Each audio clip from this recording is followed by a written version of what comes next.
Well, hello, everybody.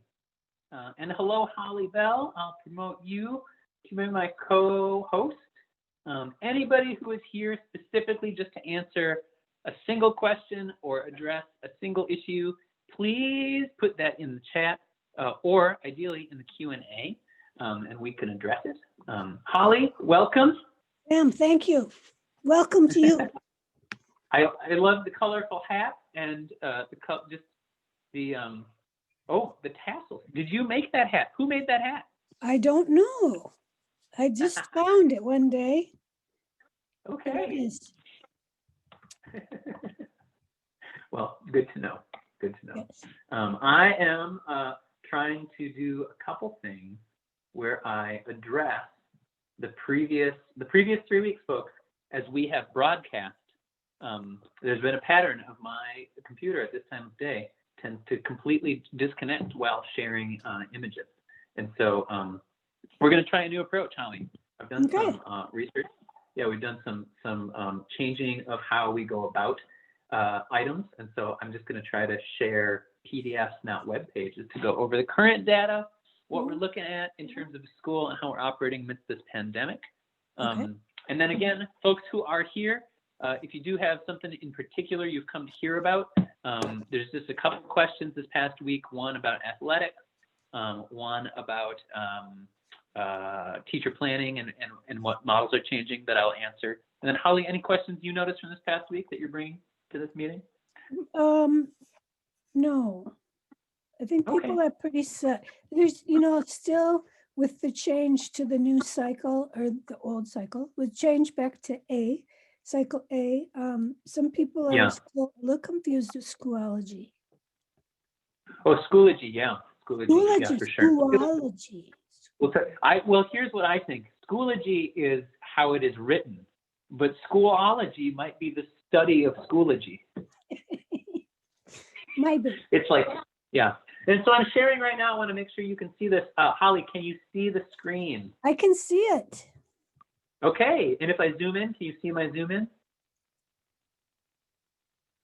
Not yet. Not yet. Okay, great. If I scroll down here, can you see a graph now of distance learning hybrid in person with blue arrows? No, I can see it on the left side, but you haven't scrolled or zoomed yet. Okay, great. Okay, so just want to remind folks that we are monitoring case counts per 10,000 and also viral activity and really graphing viral activity against our ability to mitigate and be prepared to operate safely. I just give folks a preview that amidst all the talk of the pandemic, many schools across the country having to change models pretty dramatically. We're all in the midst of that current or that tidal wave. And secondly, that we are talking internally about how to best prepare to both go back to school if and when vaccines and treatments become widely available, and the likelihood that even through this spring, this next summer and this next fall, a year from now, we will likely be using mitigation strategies too as the pandemic hopefully is subsiding due to successful treatments and vaccines. So just an FYI that we're not simply waiting for this to be over out of our control, but preparing to operate like much like our expanded SRC model, and then finally welcoming students back to campus for learning, but likely with masks and likely with social distancing over the next 6 to 12 months is the guess. Holly, can you see a chart with counties and numbers? Not yet. I can see the blue arrow, the L. Okay, great. Tell me when you can see the counties and numbers, and I'll start to discuss them. Those of you who are listening along or watching tonight, our most recent counts as of last week do show percent of test positive by county still climbing in most counties. So going up either by less than 1% or in some cases a little more than 1%. So somewhere between 7.5% and 9.3% in the 7 metro counties. And again, in a large school system like New York City, they've tied their in-personness to whether or not this number is below 3%. And so again, we want to see this number down at or below 5%, ideally, in order to start considering changing school models. And then, can you see the chart yet, Holly? I can see the left side of the chart up until 11:19. Oh, okay. Yeah, that's the whole chart actually. Oh, good. That's good to know. Okay, good. And now I'll talk about COVID case rates. And so again, we are using our graphics and our information and our charts, really comparing the rolling average of case rates per 10,000 people. And so in terms of case rates per 10,000, we want to again see these numbers in all counties down at or below 15 per 10,000. You can see in some cases we are 6, 7, 8, and 9 times as many as that number. So especially in Anoka, Scott, and Washington counties, the numbers are quite high. But even in our most populous counties of Hennepin and Ramsey County, numbers at 87.5 and 90.37 mean that cases per 10,000 being that high means that if we were fully in person at school, we could expect 9 or 10 folks just a day to be reporting positive COVID cases. And then, so again, that's per 10,000 people, how many folks per 10,000 have that case rate happening? And so we would be in a tumult if we were trying in-person school, just with the following the guidelines. And so I have been likening this recently to imagine that we didn't have a good handle on treatment or testing for something like strep throat or the flu. We'd be in a very similar case, except that as a new public health concern, we're not exactly sure the long term, and really are just getting a handle on some of the short term effects of this illness. And so, just to remind folks, as I see in the news, a lot of debates about whether or not we're doing the right thing by children. I just want to step aside from any soapboxing and remind folks, children are resilient. Public health matters happen, and specifically, I don't think we need to choose between long-term wellness of children and keeping each other safe. So more testing, really participating in limiting as many of the factors of spread as we can, and as the society getting these numbers lower will allow kids to be going back to school more in person. I'll just remind folks, back on September 20th, when numbers were looking like they could possibly be low, we were considering, if these numbers go down into the teens and lower, how can we bring our lower elementary students back in person? And then how can we do that with the upper L kids too? And in that sense, I guess I just want to say, winter is coming. It is likely here in many places. And the more we can do as a community to be prepared for that, widely available testing, widely available vaccines and treatments, widely available information and data being easier to report, that will help us go back to school the way we want to be. And so I'll just remind folks a little bit too. Yes, Holly. Oh, I have a question. I may have misunderstood you. When you were talking about on the chart, 90.37. Yeah. I think I heard you say that we would have 9 students a day, but wouldn't it be 9 students a week? Oh, on the 2-week rolling average? Yes. Yeah. So my understanding is that's the rolling average of cases per 10,000 over 2-week period. Okay. And so yes, I think I may have misspoke there. Thank you for catching it. But what I do note there, I suppose, is that for every case, anyone who is a close contact of that case, and so at our school, anyone who is in the same classroom as that student, our current protocol would have us inform all of those folks that spent more than 15 minutes just in the same classroom as that student. You were in the same room as someone who tested positive with COVID. We recommend that you quarantine for 2 weeks and get a test. And so what I'm noting is that sometimes 90 or 108 per 10,000 is a number that's hard to cognate. And at Great River School, what I can say is it's been quite a burden of work to communicate when we have, say, currently only 3 positive tests for the whole year for people who have been on site. However, how that affects people quickly dominoes around. And so yes, the 2-week rolling average would be, and Holly, just to say it out loud, I'm going to do a little more research and bring it back next week when we have this call, so I can really be clear about that. But Okay. That would mean we would average over those 2 weeks 10 positive cases, and those 10 positive cases would mean anyone who is close to that person would want to stay home in quarantine too. And to have to do that so unpredictably is really makes it almost impossible to do school. Yeah. So here, though, I'm sharing another document that just reminds folks that This COVID decision tree is available to everyone. And I really want to emphasize that if anyone has traveled for any of the holidays, there's a lot of research and news reporting about that. And so I'm just informing you as your school leader, if you have traveled, please follow all the guidance from the Department of Health, both that if you're coming back from an out-of-state event, you should quarantine for 2 weeks and get a test after 5 days of coming back, not before 5 days of coming back. Secondly, you should, if you've even traveled around the state, really be cautious and likely not be attending public events or attending SRC if you've been seeing people after big events. It has been a common occurrence over the past several months of either the 4th of July, Labor Day, even back on Memorial Day, that cases will spike after times when people gather. And so even as safe as you might be visiting other folks, it is a higher likelihood that you'll be exposed to someone who unknowingly had COVID when you saw them if you're traveling. And so just to keep in your plans that if you are traveling, plan ahead that you would generally be in a quarantine state for 2 weeks after your travel. And the Department of Health recommends that if you're out of state, they're asking everyone who comes from out of state to do a quarantine when they return.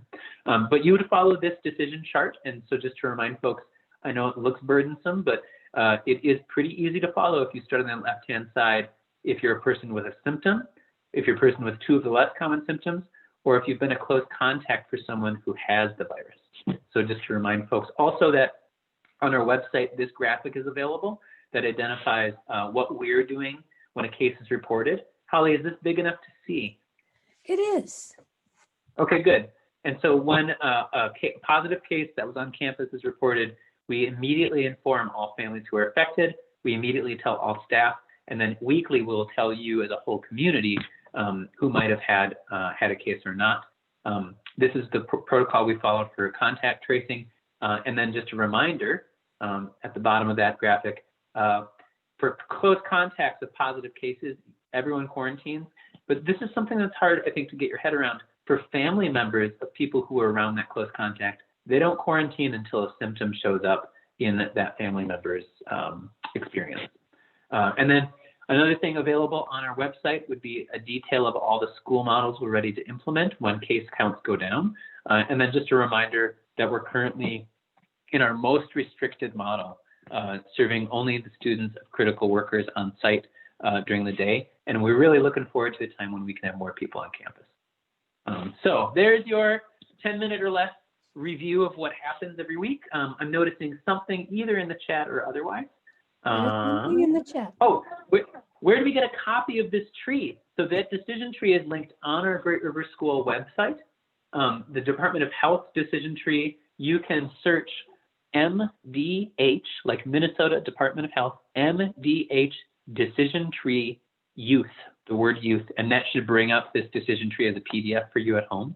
We also have a picture of this decision tree at our Great River School website, greatriverschool.org/return, and it's about midway down the page.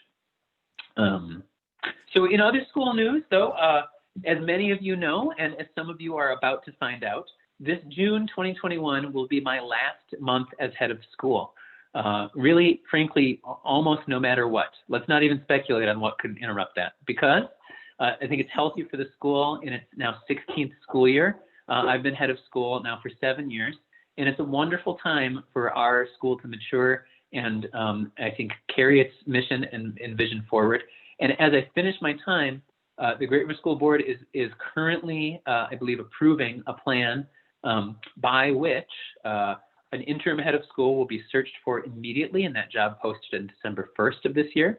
That person, now we're looking for external and internal candidates for that interim position, and that person will interview sometime in February and be hired by April of this coming year, 2021. Now, parallel to that 1-year hire, in January, we'll start a process by which the whole work of the head of school is assessed. A new job description is revised and posted in April of 21, and then candidates are encouraged to apply really by June or July of 21 as we recruit. And then we're going through an interview and hiring process in the late summer and early fall of next year, so that the following year that permanent person can begin. So we'll want families and students and staff to participate in both of those processes. So if you're interested in being on an interview group, maybe you have some professional expertise in an HR or search capacity. Maybe you're just a passionate, interested person who would like to put time and energy into thinking and talking about the direction of the school. The school board wants to hear from you. And so there's a survey that will be emailed out this evening to all families to get involved, and then more updates on how and why the board has chosen this path. And so heads up for that. Also, the coffee house, the second coffee house digitally was released this past Saturday. And I believe will also be sent out to families next week. And it's available, though. You could find it on our website and on our YouTube channel. And then, let's see, there was, one more thing. The big news this past week is that all extracurriculars have been postponed due to the governor's emergency orders until December 18th. And so we all hope to see numbers per 10,000 go down, in case counts statewide go down, our hospital system really get to gain its footing. And so we look forward to that too. Anything else school-wide that I missed in terms of big announcements, Holly? Well, I was going to say the coffee house is on our Facebook page. Oh, yeah. Wonderful. So if you do the Facebook, as I have started to say, I just feel like I am now old enough in the eyes of most adolescents that I should start saying stuff like do the Facebook. So if you do the Facebook, and I know it makes me sound like I've never actually logged on to Facebook, and it's been long enough that maybe I haven't. If you log onto Facebook, you can find on our Facebook page. I also know that some really successful things were done around planning for Harvest Fest, and there was I think a blanket drive and a supplies drive, and then folks I know have been both donating to and garnering meals from our Heron to Go program. And we are in the midst, that's the last thing. Thank you for mentioning our Facebook page, Holly, because on our Facebook page, you might also notice Heron to Go needs you folks, and me, and Holly, and all of us to order food, order sides, order mashed potatoes, order whole meals, because we, like all food service functions in the state of Minnesota, are really in a need to feel and hear the support of those people who love the roasted chicken, the soups, the vegetables, the there's mashed potatoes, there's sweet potato mash, and then I believe also popular and could come back by demand, there are things like curry and mac and cheese and all the deliciousness. Heron to Go needs you to order food if you are able, if you want it, if you love it. Even if you're a family who needs to request it at a reduced or free price, please let us know. We're really taking this month of December and the next month of January to assess the feasibility of continuing that program because last April and May we had high participation and we've had less this fall. And so we really want to see that because the food quality is frankly just as high or higher. And so please, please, please, please think about if you're doing holiday celebrations in your household, if you're looking to give gifts to people, there's nothing like a frozen meal or a container of pickles left safely on someone's porch or doorstep, and then you walk away at a distance and they eat. Now, something that in fact has been prepared by professionals is delicious, and you can say, our school made this. You can also tell anyone in your neighborhood that you see over the fence or out walking the dog. We take orders from anyone in the public, so just see our Facebook page and participate too. Okay, anything else, Holly? I do see a question in the Q&A. Unfortunately, it's too late to order for Thanksgiving, but you can order for Christmas. You can. Well, I believe the pickup actually for this weekend happens tomorrow, and those orders were due, I think, recently, just a few days ago. Yep. But you can order for next week. Yes. You can order, 'tis the season. I guess I got to say, the days are only getting darker for another about 27 days. And, folks, there's nothing like a good meal someone else made to help you feel cared for. And so the folks in the kitchen are caring for you. You don't even know it, but you'll find out when you bring some of that food home. So please, please, please order. I see a wonderful and relevant question from a family here. Will the school be using or encouraging people to use the new Minnesota contact tracing app? Yes is the short answer. We actually put that in our next newsletter that goes to families on December 3rd, I believe. And what I do hope to see is that our state and the 7-county metro region socially actually engages in much more contained and available, both testing and contact tracing, so that for the 1,000 or so folks that are in our building every day, we can get a better handle on how that's working. So thank you for putting that forward, though. And if you think it's important for us to be posting that on social media, we can do that sooner. Any other questions from people who are here live? Otherwise, I will start to pull up the ones that have come in over the past. Okay, I don't see any more coming in live. And so there is one I do, in fact, want to use. Oh, here we go. I want to use the decision tree. Tell me when you can see the Department of Health decision tree, Holly. All right, wonderful. And so I actually want to highlight a part of the decision tree down here, folks. Well, what I see Holly, is the speedometer. Okay, now. Okay, tell me when you can see the decision tree. This is the decision tree. Yes, I can see. Okay, wonderful. Wonderful. And I've outlined at the bottom that box that says for people who are in close contact with someone who tested positive for COVID-19. Can you see that? Yes. Wonderful. Okay. So a question came in this past week, and the question went like this. Dear Great River School, my child, a current second grader, we found out today on Wednesday that on Sunday they were around a grandparent who tested positive for COVID, and we believe that they're a close contact. Now, what should we do? This person has a high schooler who attends the school also, but is attending virtually. And the parents still have to go to work, they believe. This child doesn't have symptoms, but was a close contact of someone who tested positive. Secondly, this child was not at the school in the 2 days between Sunday's exposure and Wednesday's positive testing for me. So let's go over the tree. For people who are in close contact with someone who tested positive, right now, only one person in that family, the second grader, was a close contact, defined as a person who is within 6 feet for at least 15 minutes of someone who is infected. This is regardless of wearing masks. So this includes anyone who lives in the same household. That second sentence means if you're in the same household as somebody who has tested positive, even if you weren't within 6 feet for 15 minutes, you also qualify as a close contact. Now, let's not imagine the kind of society in which people could live in the same household and perhaps not see each other, but I experienced that. I don't know, I'm not going to pigeonhole teenagers as being so independent that you may not see them for 15 minutes or more a day. But even if they're in the same household and you don't see them, you're still a close contact.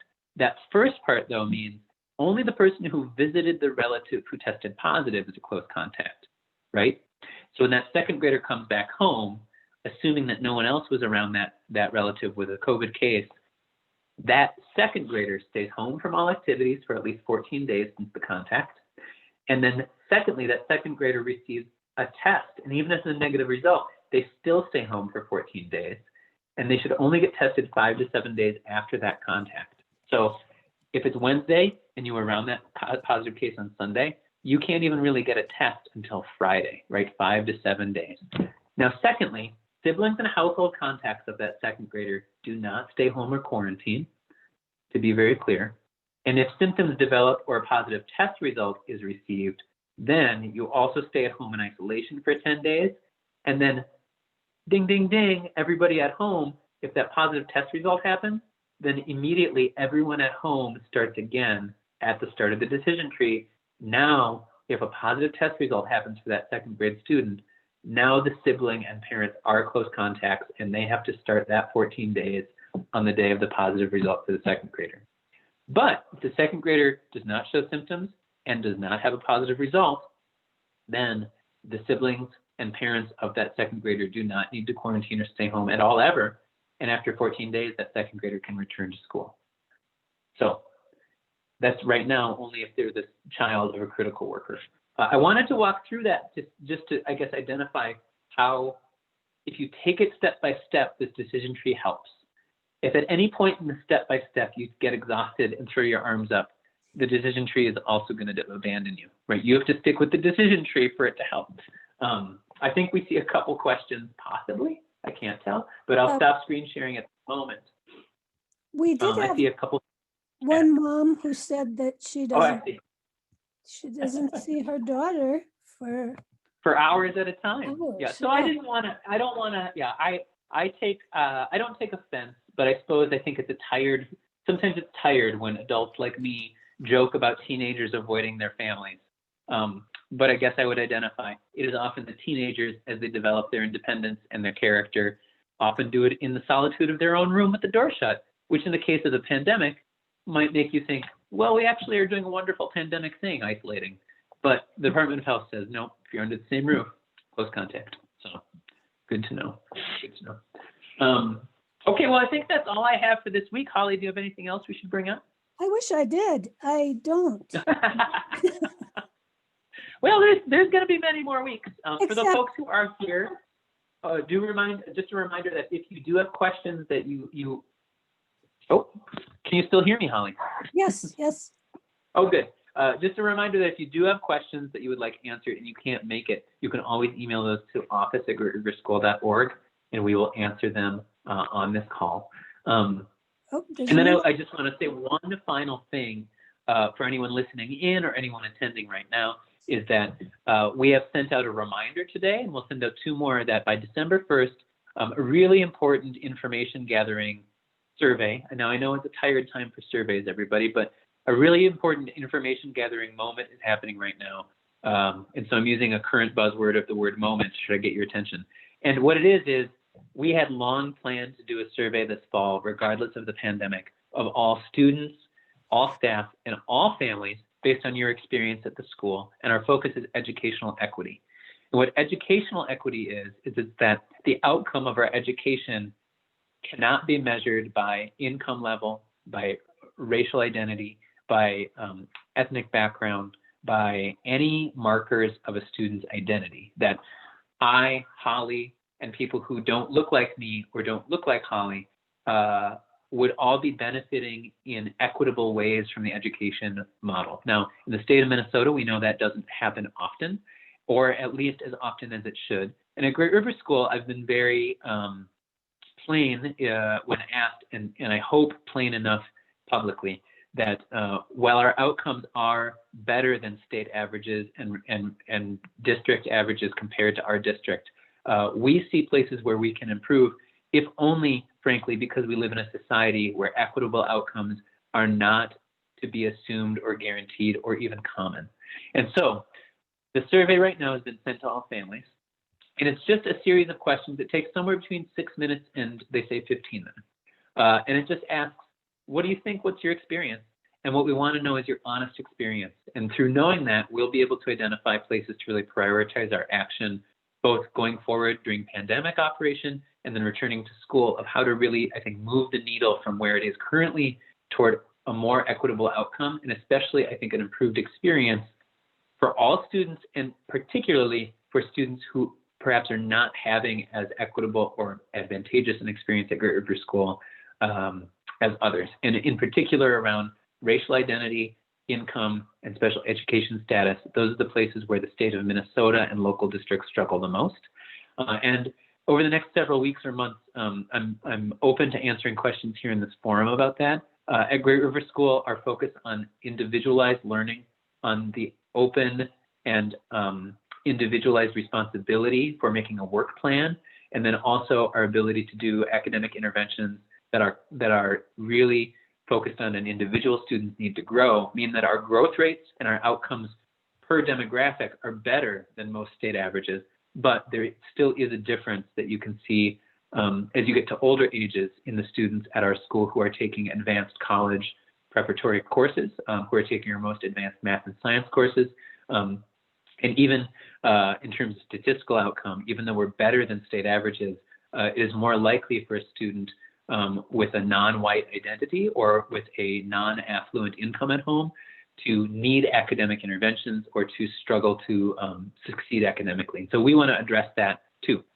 And so we need your feedback. So families at home, I think I've said way enough now about educational equity in this meeting, but we want to hear from you. Just takes between 6 and 15 minutes, and we're going to send some reminders. So if you got the reminder and you already filled it out, just give us all, a virtual thumbs up and archive that email. But if you haven't filled it out, we want all families to fill it out before midnight on December 1st, so there's no time like the present.